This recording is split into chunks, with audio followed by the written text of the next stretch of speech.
Sebelumnya, terima kasih kepada dosen pengampu Ibu Meli Aprodita MPD selaku pengampu mata kuliah Bahasa Indonesia.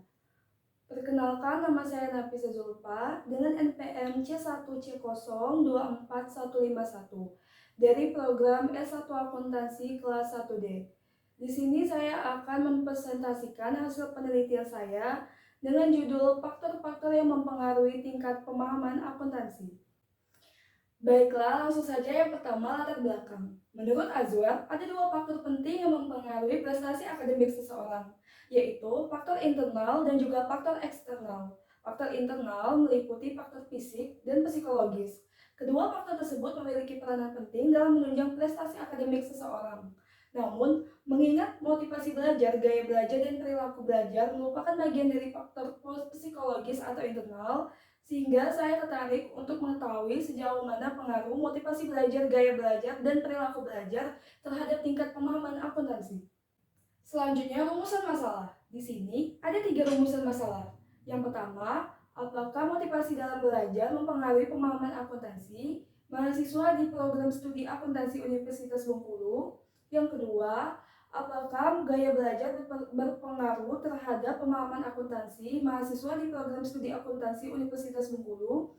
Dan yang ketiga, apakah perilaku belajar berdampak pada tingkat pemahaman akuntansi mahasiswa di program studi akuntansi Universitas Bengkulu?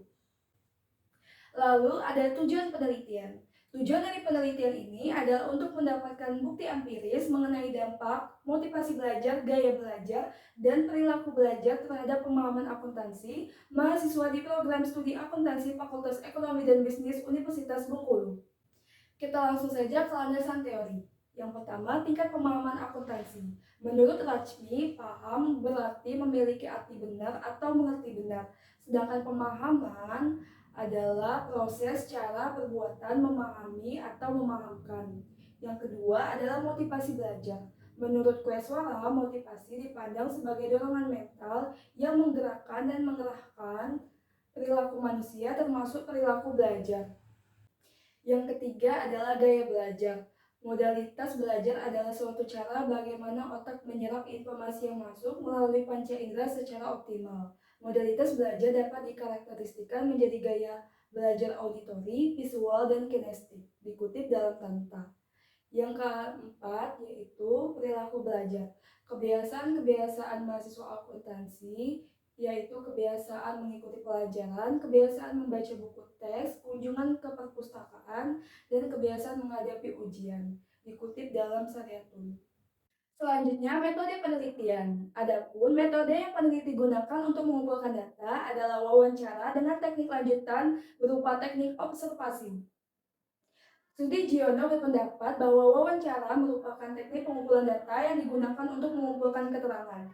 Kegiatan tersebut dilaksanakan dengan melakukan sesi tanya jawab secara lisan, secara sepihak, berhadapan muka, dan memiliki tujuan tertentu.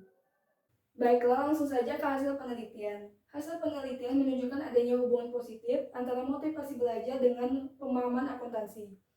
Hal ini dibuktikan dengan adanya wawancara yang dilakukan dengan alumni mahasiswa akuntansi Universitas Bengkulu yang menyatakan bahwa mahasiswa yang termotivasi cenderung lebih mudah memahami materi dan lebih menikmati proses belajar. Begitu juga dengan hasil wawancara mengenai gaya belajar dan perilaku belajar. Ketiga hasil wawancara dari penelitian ini sama-sama menunjukkan hasil yang positif. Baiklah, selanjutnya yang terakhir adalah kesimpulan. Dari penjabaran dari hasil penelitian, maka dapat disimpulkan bahwa motivasi belajar, gaya belajar, dan perilaku belajar berpengaruh signifikan terhadap tingkat pemahaman akuntansi. Selain itu, ketiga faktor ini saling terkait dan saling mendukung dalam proses pembelajaran. Baiklah, itu saja presentasi dari hasil penelitian saya. Bila ada salah kata saya mohon maaf, kepada Allah saya mohon ampun, dan juga terima kasih kepada dosen pengampu Ibu Meli Aprodita yang sudah berkenan untuk mendengarkan. Saya akhiri. Wassalamualaikum warahmatullahi wabarakatuh.